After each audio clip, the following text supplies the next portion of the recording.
Bem, nós iremos apresentar a quarta aula prática sobre técnicas de nucleação. Optamos por apresentar seminário em relação ao relatório. E quem irá apresentar o trabalho é o Laís, o Michael, o Gil Disney, o Sávio e o Felipe. A área está localizada no município de Colorado do Oeste, na qual a área utilizada é para pastagem e nessa propriedade existe uma nascente, na qual era utilizada para bebedouros dos animais, que ali ficava, e serviços em gerais da propriedade. Bem, a área ela possui uma declividade acentuada e a nascente antigamente era utilizada para serviços de casa, como lavar louça, lavar roupa, até os proprietários tomavam banho nessa nascente. E apesar que na propriedade não existe uma residência, uma casa, os proprietários moravam nas proximidades, então por isso que havia essa possibilidade. E não só como os proprietários, como também a vizinhança em geral também utilizava essa propriedade para diversos fins. E com isso, com o passar do tempo, a vegetação presente nas margens acabou sendo perdida, porque havia só a retirada, e ninguém fazia a recuperação.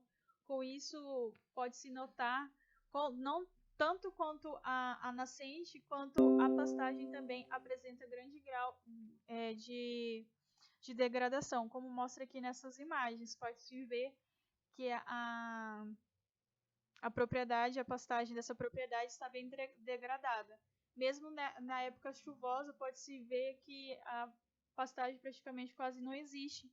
E aqui a figura ao lado, como mostra aqui, ela também é a nascente, onde que fica a nascente. Ela também, a sua vegetação não é a que era nas origens delas, Ela acabou se recuperando um pouco, mas não da forma apropriada.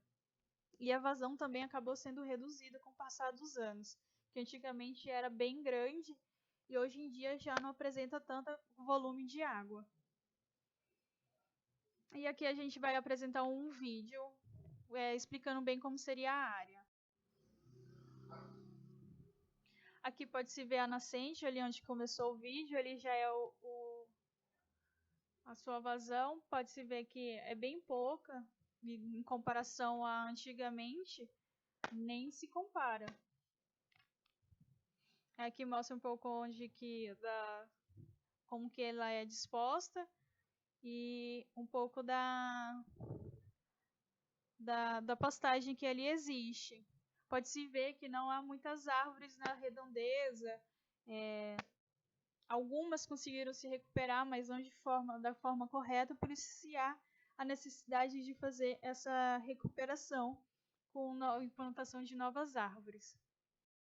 Dando continuidade à apresentação que ela estava falando, meu nome é Maicon, vou dar continuidade e como a Laís mostrou para cima, a área é bem degradada, mostrou a questão da nascente aí em volta, como está a situação por ser pastagem afinal, então houve uma degradação muito grande e pelo fato do local ser um pouco acentuado, isso acaba que favorecendo ainda mais a degradação. Então a gente optou por esse motivo, optamos pelo método de recuperação que é a utilização e restauração para conectar paisagens ao longo das rotas desejadas, que até no roteiro lá fala que cita um exemplo também com a app. Por esse motivo mesmo, porque nossa área, como é uma nascente, então certamente a melhor forma de recuperação seria, que é um app, mas infelizmente não está sendo protegida, então a gente vai tentar começar esse novo ciclo dessa nascente. Mas o que é a recuperação de paisagem, conectar paisagens? É um processo a longo prazo de recuperação de funcionalidade ecológica, e com o intuito de estabelecer ou melhorar a produtividade da paisagem desmatadas ou degradadas. Então, vamos tentar oferecer ali no ambiente, no local, na área, um ambiente melhor, mais ecologicamente, vamos dizer assim, correto. E por que restaurar? Qual é a finalidade de restaurar aquela área? Primeira, a perda de biodiversidade, tanto na questão da da fauna como da flora, né? Tanto um quanto o outro, porque a questão da flora, como podemos ver na imagem, quase não se vê, mais pragas mesmo.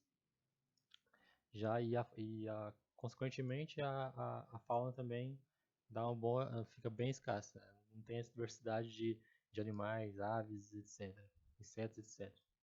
E a menor disponibilização de água potável, porque o local, como se pode ver, tem presença de animais, poderia ter presença de animais, e animais, querendo ou não, acaba que, vamos dizer assim, contaminando um pouco a água. Não tem aquela questão das matas, da floresta, que pode ajudar na filtração, vamos dizer assim. Então acaba que a água sendo na água mais não boa para consumo, água suja, água que não seria interessante para consumo humano. Então dessa forma a gente restaurar acaba que ajudando nesse ponto também. E o aumento de pragas, principalmente as pragas daninhas, as plantas, que como a gente podemos ver lá no vídeo e também nas imagens, a nascente está praticamente coberta, vamos dizer assim, com essas daninhas. Então isso não é nada interessante, vai acabar chegando a um certo ponto que essa nascente vai acabar perdendo espaço e vai secar e não vai ter mais. Então a restauração acaba que ajudando também nessa questão. Porque você tem uma árvore, uma floresta ali sombreando, certas daninhas vão se desenvolver. E isso acaba desfavorecendo também na nascente. Então a gente pesquisando, como a lei mesmo fala, a lei 12.651, de 25 de maio, no artigo 3, parágrafo 2, inciso 2, fala o seguinte, que áreas protegidas, coberta ou não por vegetação nativa, ou seja, não necessariamente precisa ser as árvores, tem que ser nativa, a vegetação que é implantada tem que ser nativa, com a função ambiental de preservar os recursos hídricos, que a gente está querendo fazer, né, que é preservar a parte da nascente, a paisagem, que a gente vai utilizar algumas espécies também que vai, além de favorecer essa questão da parte de proteger a nascente, também vai dar um ambiente mais legal, a estabilidade geológica e a biodiversidade. Quanto mais espécies de árvore tiver, mais animais vão estar presentes, animais que se alimentam de certas frutas, por exemplo, ou certas sementes, como aves, animais roedores, etc. Facilitar o fluxo gênico de fauna e flora, proteger o solo e assegurar o bem-estar da população humana. Proteger o solo, porque com a área preservada, você consegue, como todos nós sabe, a questão da degradação é muito menor em relação à área aberta. Então, proteção do solo também. E é isso aí, agora eu vou dar continuidade aos outros meninos do grupo. Vai continuar. Boa noite a todos, eu sou o Sávio, vou dar continuação à nossa apresentação, começando aqui falando sobre as espécies que nós vamos utilizar. Primeiramente são 4 espécies, a bacuri, o açaezeiro, o buriti e o ipê amarelo. O bacuri tem como nome científico Platonia insignis. Ela é uma planta que tem em torno de 15 a 25 metros de altura e com um diâmetro em torno aí também de 1,5 metro. A sua polinização ela é realizada por alguns pássaros, aí tendo como exemplos os papagaios e os periquitos. Ela é uma planta que ocorre na capoeira em áreas degradadas, ou seja, uma planta que sobressai em solos de baixa fertilidade, tanto em solos arenosos como argilosos. Porém, ela é uma planta que não tolera solos encharcados. Ocasionalmente, ela é encontrada na floresta alta.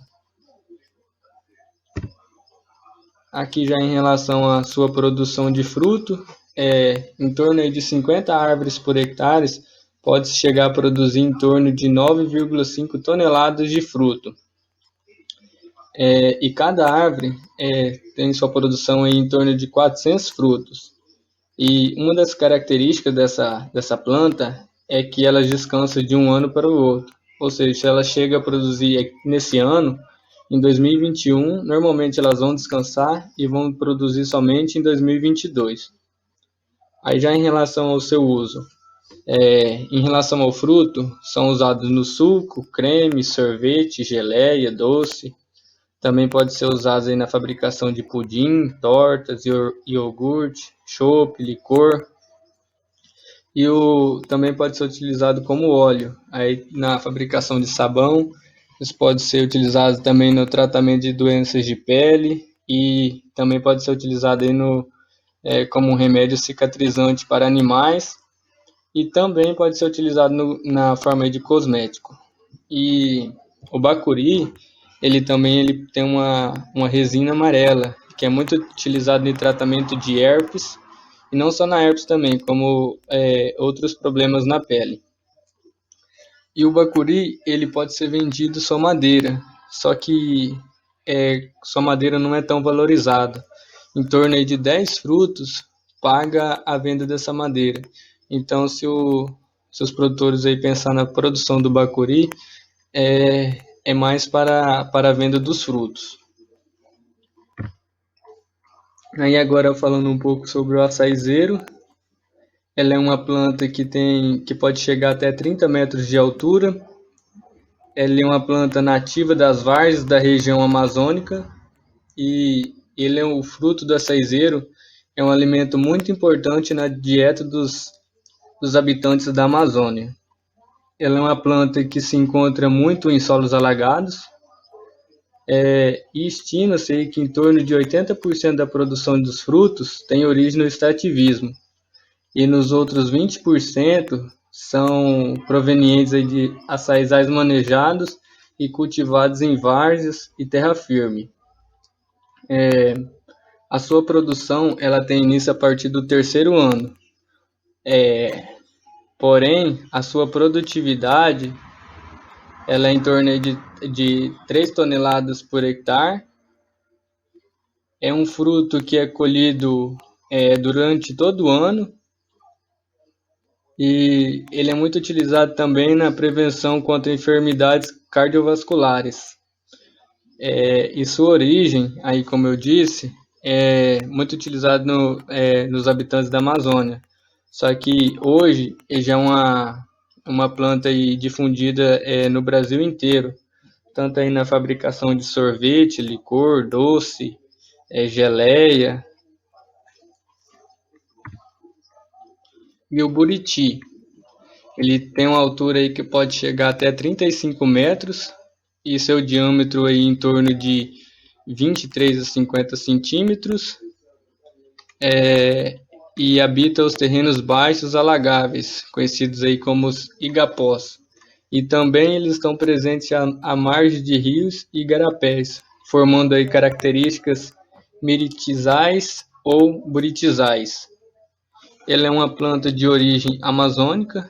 Ele é encontrado muito aí nos países como Colômbia, Venezuela, Equador. Aqui também no Brasil é muito encontrado. E aqui no Brasil os estados que mais se encontram é nos estados da Bahia, Ceará e Pará. As suas folhas também elas são usadas para artesanatos e é muito empregado na confecção de esteiras, redes, cordas e chapéus. Da sua utilização do fruto aí se extrai o óleo de miriti, que ele é muito comestível e empregado na fritura dos alimentos. E além também de sua polpa ser muito apreciada, e após a fermentação fornece o vinho de buriti. Também essa planta é muito utilizada na fabricação de doces, sorvete, picolés, e também não deixando passar em branco a sua amêndoa, que ela é semelhante a marfim vegetal. E a produção do buriti é anual, sendo que em indivíduos femininos, ou seja, em plantas femininas, ocorre a cada 2 anos. E cada planta tem uma produção de 5 a 7 cachos por planta, colhendo aí em torno mais ou menos aí de 500 frutos por. Bom, eu sou o Felipe Augusto, irei dar continuidade à apresentação, né, falando sobre o ipê amarelo. É uma árvore que tem uma altura mais ou menos de 25 metros, um diâmetro da altura do peito de 20 a 90 centímetros, sua copa grande de 3 a 8 metros de diâmetro, né, que pode chegar. Sua floração é sincronizada, rápida e anual. O intuito dessa espécie, para utilizar sobre a atividade de aula prática, é no intuito de ajudar a atrair um pouco de insetos polinizadores para a área, porque as suas flores ela tem uma coloração muito chamativa, né? Tem uma coloração muito atraente. Então isso pode ajudar insetos polinizadores e futuramente pode aumentar a diversidade e levar à expansão das espécies dentro dessa área de APP. E essa espécie é mais utilizada para madeira, mas como não vai ser extraída, vai ser uma boa espécie que pode ajudar tanto na questão de insetos polinizadores e questão de diversidade dentro da área. A outra espécie é o ipê roxo também, né? A altura da pode 30 metros, com as mesmas especificações que o ipê amarelo, são plantas da mesma família, e a intenção é a mesma coisa, com as suas flores que são bem chamativas, acaba atraindo insetos polinizadores para a área de APP. Então, é uma boa opção de utilizar, né? Mesmo que não vai utilizar madeira, que nem pode usar o açaí, que nem o bacuri, como o Sávio disse, é uma espécie a mais que pode ajudar no meio ali da área de preservação. Aqui eu trago a lei número 12.651, de maio de 2012, que consta no artigo 4º, que consiste a área de preservação permanente, né? Tanto em zonas rurais ou zonas urbanas. Que no inciso 1º, né, que é a faixa das marginais, qualquer curso d'água natural, perene e intermitente, excluindo os efêmeros, desde a borda da calha do leito regular, em largura mínima de 30 metros para curso d'água entre 10 metros de largura, né, que é dentro da área do nosso trabalho. E também tem a nascente, né, que ela tem que ser na faixa mais ou menos de 50 metros quadrados, mostra na imagem aí, o raio de 50 metros, a nascente ali mais ou menos do olho d'água, aí mais para frente ali seria o curso d'água com uma faixa de 30 metros. Esse aqui é o exemplo que nós elaboramos no grupo, de um croquis da área mais ou menos, como seria lá a nascente dentro da propriedade, o curso d'água, né, e sentido norte. Esses pontos pretos seria onde seria feito uma aleatoriedade, eu escolher espécies aleatórias para plantar, né, de ipê, de bacuri, buriti, de açaí, de todas as espécies que nós puder coletar, nós colocamos só algumas, para poder fazer o plantio.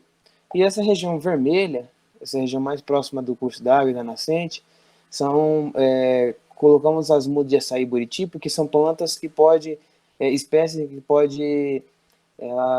que ela consegue ficar em lugares banhados, né, lugares mais encharcados. Ela resiste à questão de bastante água, né?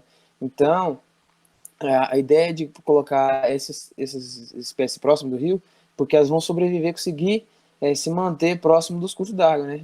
E futuramente pode produzir, que pode até se aproveitar desse fruto. Então aí nós fizemos um croquis mais ou menos como seria, né? Fazer os plantios em mudas, dar um espaçamento entre 3x3 ou 3x2 para dar um espaço maior, para que outras plantas também possam fazer o crescimento delas no meio. E isso vai, com o tempo, né? Vai fazer o plantio, vai ter o controle de formigas invasoras em alguma determinada região ali, vai ter que fazer a limpeza no começo, né? Para essas plantas, enfim, ganhar uma altura, né? Conseguir ter um crescimento bom, para poder ter um manejo adequado dessa APP.